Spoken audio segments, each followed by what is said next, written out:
Reading have done what a lot of teams are going to come and do. We've almost, it's been well known. Chris Davis has said that he wants to make us possession based with a high press. If teams come and match that, which Reading did, and they were effective, that is going to challenge us because it does stop us in our attack as well, moving forward. To me as well, I don't understand why the referee didn't give that as a back pass. I've looked at it 4 or 5 times now.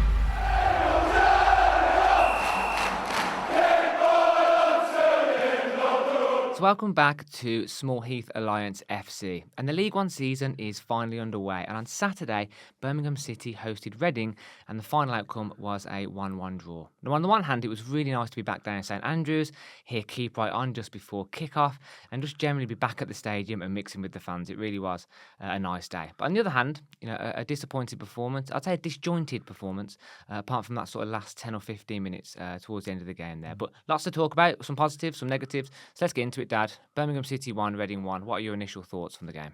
Well, we're 24 hours on now. Obviously, at the time of recording, we are, it's Sunday evening. So this time yesterday, it was, I think, around about half time. So, and I've been thinking about today how I've actually felt because it was a big build-up, wasn't it? It was our first game of the season. We had the full house. We had all this positivity in pre-season, all these great signings. And I thought about today. I thought, am I feeling slightly disappointed because of the fact that I expect it because I'm a Blues fan, or is it actually because that I felt that the performance wasn't where I expected it to be? I think it's the latter, to be honest. I think I went into that game expecting us to have a much better performance than that. I think we made it clear, Matt, in previous podcasts that we know that this isn't going to be an easy season for us. But I think what Reading did was showed us that when, they're not going to be pushed around. And that if we're not right on it, in terms of not just from the ability point of view, but from the physical point of view, we are going to get teams that are going to come and do this to us. And we are going to get rolled over as well. So overall, I suppose, disappointed, but also realistic in that it is the first game of the season. You can't judge on that. Obviously, we're going to get into some of the bits of the game and what we thought happened and that. But that's what I thought, I suppose, tinged with disappointment, but not overly worried or concerned at this stage. But what do you think? I mean, everyone's entitled to their opinion. We always say this, don't we, Dad? One of the best things about football is that I could say something and you could think something completely different. Yeah.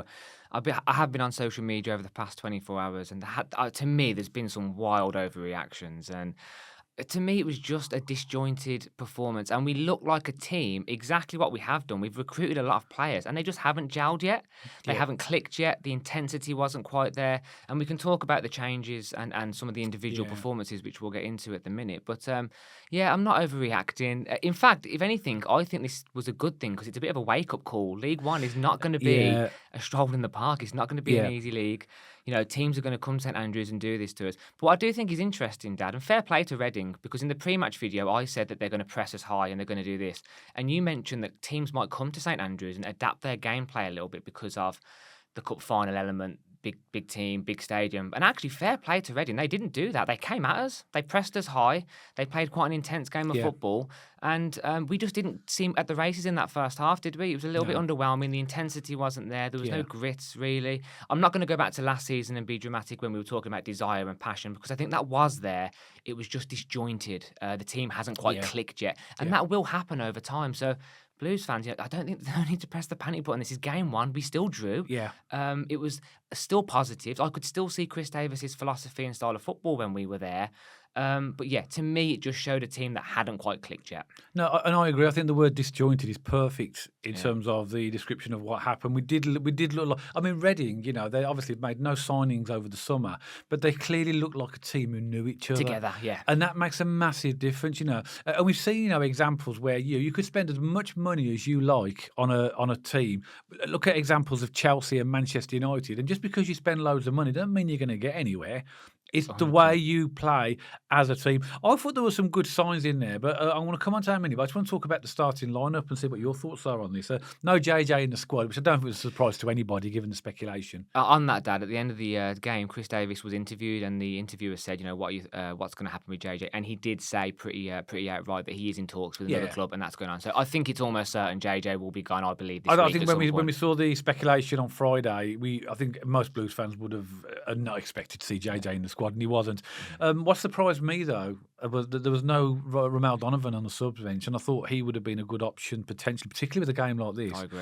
There was no Tyler Roberts. Clearly, you can only name a certain amount of substitutes. No Tyler Roberts. Obviously, Buchanan was injured, and not a major surprise. But I think that people have sort of looked at this more closely now. Is that the starting of Dembele on the left instead of Hansen? And we did say in the pre-video, didn't we? We would rather Hansen, but yeah. but we understand with the pre-season that Dembele has had, and a bit like the Sanderson theory as well. If you play well in pre-season, you earn your spot in the team, don't they? So I was definitely pushing for Hansen, and what a difference it made when he did come on. He was really good, really good. Seb And Larsson, I think that now, I think that Chris Davies has given Siriki Dembele his opportunity through pre-season to be in the starting lineup. He did for the first game. But to be honest with you, I think Hansen has almost really set his stall out already, saying, "Well, look, this is going to be my position," and I think he has to start Hansen in the next game. I think Hansen. And I'll take the next league game, not necessarily in the Carabao Cup, but so in the first half, Dad, I spoke just a minute ago about the lack of intensity, the lack of sort of passion to go forward and move the ball forward. We were doing that shoehorning around the back again, which just drives me nuts. But what Hansen did, and fair play Keshi Anderson as well, because I feel like he did well when he came on. I feel like Miyoshi and Dembele had pretty poor games, to be honest, when they were on. But the difference that Hansen and Keshi Anderson made when they came on, we were suddenly going at them. We were getting the ball down the wings. They completely changed the game. So I think those two subs made a massive impact. And fair play to Chris Davies. I don't think we would have saw this under many managers. He made the change at half time. I know. I love that. Proactive, made the change, because we always go down the Blues head, or we have done historically, haven't we? And we've gone, why did he make that sub on 85 minutes? It was way too late. So fair play. He made the subs early. They made a huge impact. And I think Hansen especially has earned his way for that. I think so. I think Matt, it's going to take Chris Davies about half a dozen games, competitive games, to actually find out what his players can do in a competitive environment, and then I think we'll start to see a settled, picked team. And we did say again, I'm not blowing our own trumpet here, but we did say it might take a few games and we might get off to a slower start in this league, and do not panic. There's always a transitionary period when you start in a new league. And what I saw, Dad, I don't know whether you picked up on this or Blues fans picked up on this again, it was the physicality that Reading had over certain areas of our team. Miyoshi being a big one for me on that right-hand side in certain areas of the park. So I think League One, it showed me that we are in for a fight this year. Teams are going to come at us. Teams are going to be aggressive. They're going to press. And Reading. Fair play to Reading, by the way. They did that pretty well. So I don't know. I don't know what happened, particularly in the first half, to Bielek and Sanderson. I think they thought the pitch was about 15 yards wider than it actually was. 4 or 5 times between them, I counted that they actually tried a diagonal ball, and it went literally. I think it went. One of them went into the upper cup. It was that far out. I thought overall Bielek had a pretty good game actually, minus his distribution. But if I'm going to be brutally honest, I thought Sanderson had a pretty. Very poor Sanderson in pre-season has been pinging these diagonal balls left, right, and centre. But actually, when it really matters, he knows he's got to improve on that, because that's a big part of our game now. That is, I think, under Chris Davies, and that was really, really poor. I also felt as well Williamson. And again, this is my opinion, and this podcast is about us giving our honest opinions, and we're more than happy for people to disagree with us and give their opinion. You're entitled to that. But my assumption of Williamson's performance, he didn't look fit to me. I don't think I know he came off with an injury. I think he was carrying that injury. But why is he starting? Because he looked unfit, didn't he? Yeah, but why is he starting? And if he is, let's say that is the case, he is starting with an injury or he's not 100%. Why is he even in the starting lineup? He doesn't look fit to me. Because you could argue their goal was, it was a Dembele kind of lost it. Williamson didn't really put a challenge in, and then they went forward. Well, they swarmed that area. I don't know what Sanderson was doing again. I'm not putting the whole goal on him, but there was individual errors in the build up to the Reading goal, and it started on that Dembele Williamson in the middle going through. This is where we'll be stretched though, because if we're playing a high press, this is likely to happen. If we lose the ball in those areas because we're playing a high press, that is going to make us vulnerable to these types of chances. I mean, fair play. I mean, he slotted it away well, but he should never be in that position in the first place. But going back to Williamson, in my opinion, I think that I don't know what the extent of his injury is. I think when Chris Davies did his post-match interview, he said that he doesn't know at the moment what's going to happen with him. But Again, this is early days, but if I was Chris Davies, particularly with a player that's not fully fit, I'd be looking at starting Luke Harris in that number 10 position, because he looked pretty bright when he came in. He was just a few inches away from getting his toe onto one of the crosses. I've got a question for you, Dad. What do you think about Miyoshi? He doesn't seem to go at the fullback. His default is to always come inside, and it's so predictable and readable. He did it 3 or 4 times in the game against Reading, and I was driving me nuts. And while on this topic, Laird and his final delivery was absolutely awful. But we can come on to that in a minute. But with the whole Miyoshi thing, do you think possibly in League One? I've no doubt. You know my opinion of Miyoshi. I've got no doubt of his technical ability, but I just feel in this league that physically it's going to be difficult for him because he's going to get pushed off the ball a lot. Who are you going to put on the right? Keshi Anderson, Ramal Donovan. But they're left-footed, aren't they? Well, no, Ramal Donovan's not. But clearly on the fact that he wasn't even picked in the substitutes, that's not really a thought at the moment on Chris Davies. I've said before in previous podcasts we need to bring in another right winger. But again, Keshi Anderson, I believe, off the back of what his input, I think he's earned his spot in that position. He's earned his spot on the pitch for sure. In my opinion, from what I saw from Luke Harris, he sort of came on for his debut. He came on late-ish in the game, didn't he, to replace Williamson. I think he did enough to get a shout as a start to, because he's young, he'll give us energy. Williamson, we know, was brought in to give us some physicality, and he ain't give us that yet. And I'm not criticising Williamson, don't get me wrong, because it's early days for him as well, and if he's not fully fit, you can't judge him on this. But from what I've seen so far, it's been very underwhelming in pre-season and in this first game. But if that's because he's carrying an injury, then I think we need to ask ourselves, why are we picking players that have got injuries?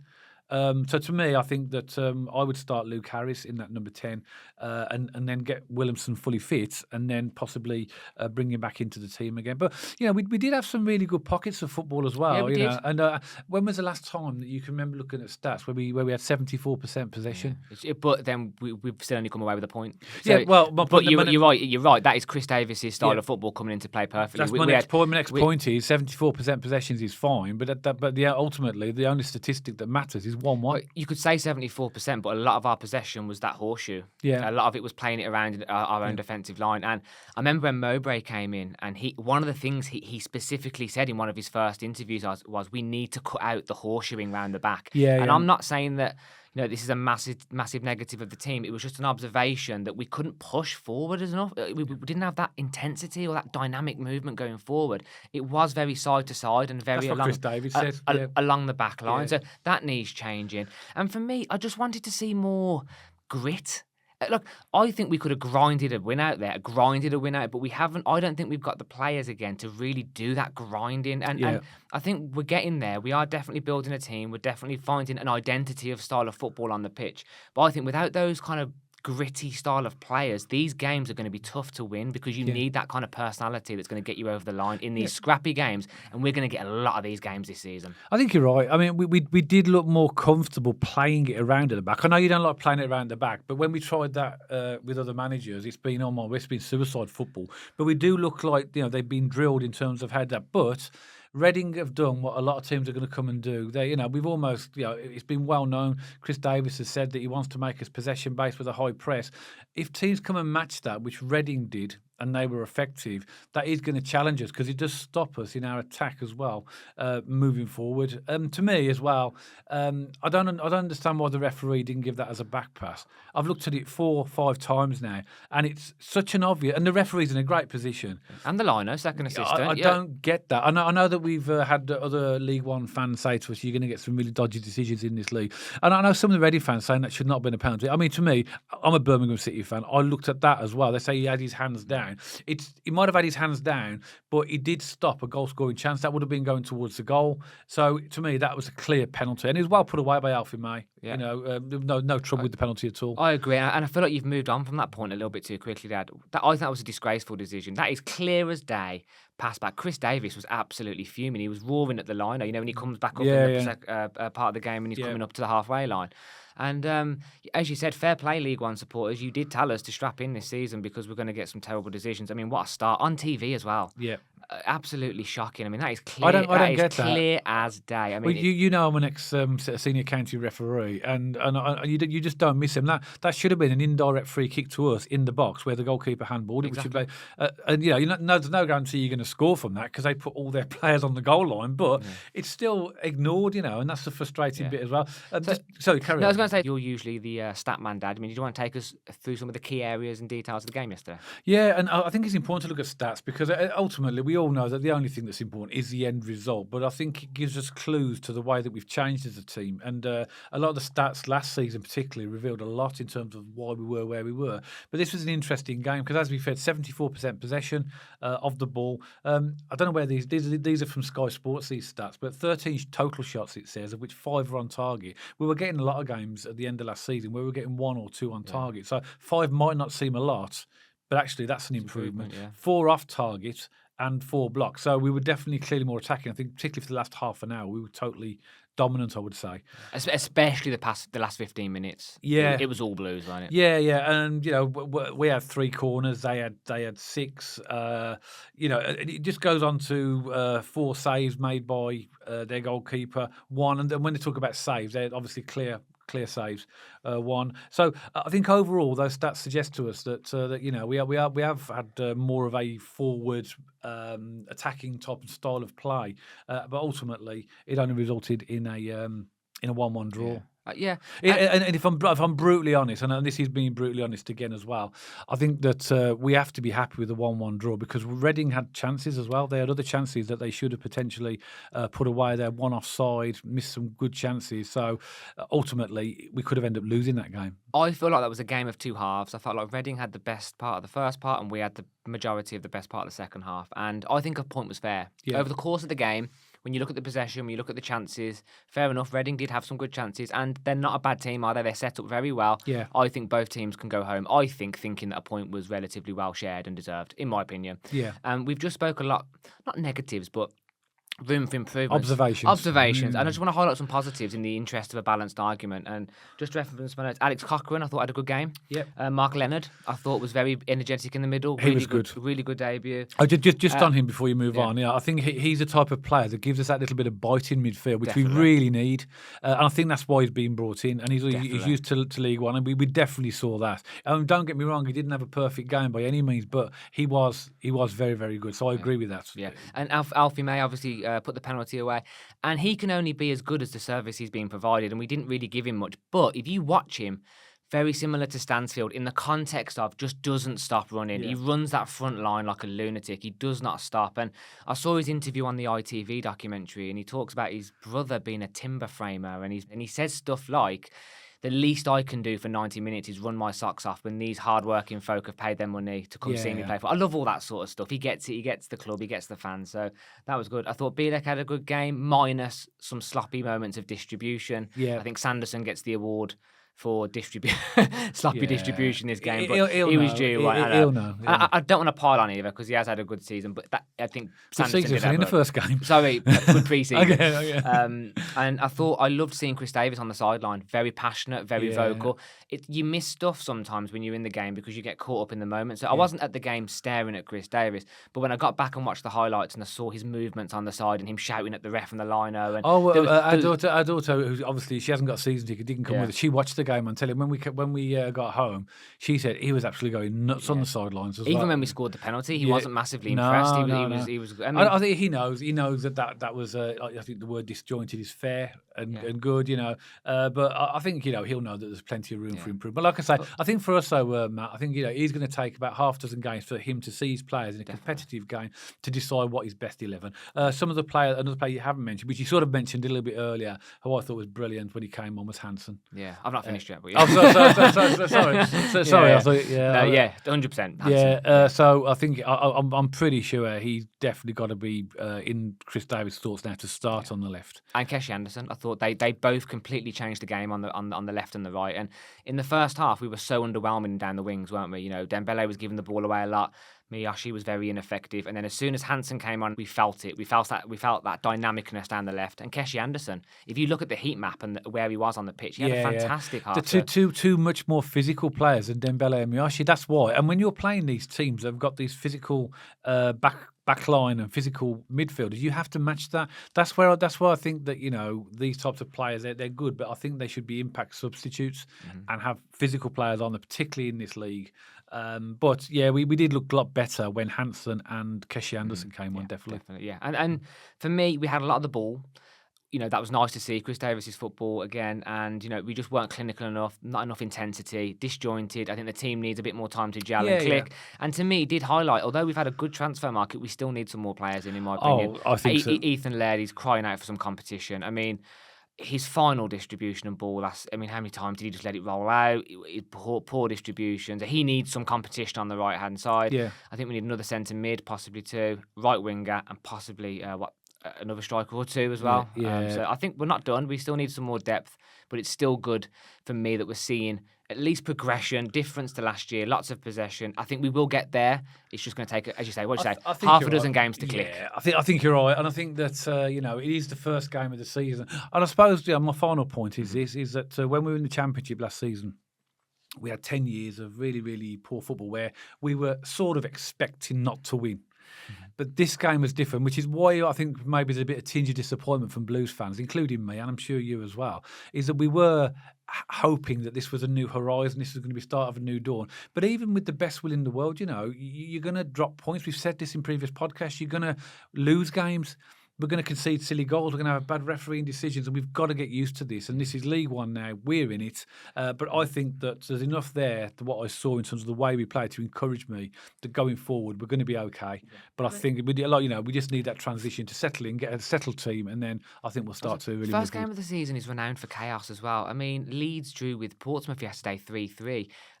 In the famous Barry Fry season, we lost our first game of the season to Leyton Orient in that season. Yeah. Even last season, Portsmouth drew on their first game. They ended up winning 97 points, and Derby lost on their first game. They finished second. So it's just the first game of the season. Things are going to click. It's going to take a little bit of time. There is a little bit of an adjustment period, and this is the final point for me. I think we need a bit of patience here, just to allow the players to click. Chris Davis to find his style of football, his selection in the game. And yes, it's going to take a few more weeks for us to click, isn't it, really? So one final point for me as well. We're not doing a pre-match video for the Charlton game, which happens on Tuesday. This video that we're recording right now will go out on Monday. So just on the basis of time, we wouldn't have time to get it out before Tuesday. So we won't, but we will obviously mention that in other podcasts, but it won't be a detailed analysis. So just so that viewers of the channel, if they wonder where that video is, it ain't happening.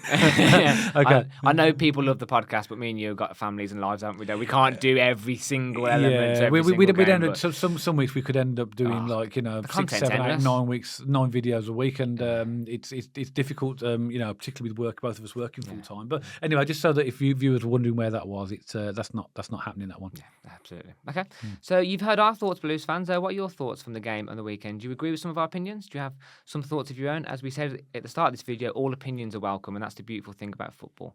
And please, if you do have a comment of your own, please drop it in the section below. We'd love to get around to that as quickly as we can. And maybe you're a Reading supporter who have stumbled across this video for the first time. What were your thoughts on the game? Were you happy with taking a point away from St.Andrews, or do you think there's some improvements there as well? And if you haven't already, please don't forget to subscribe to our YouTube channel. And we've also got an X page and an Instagram page.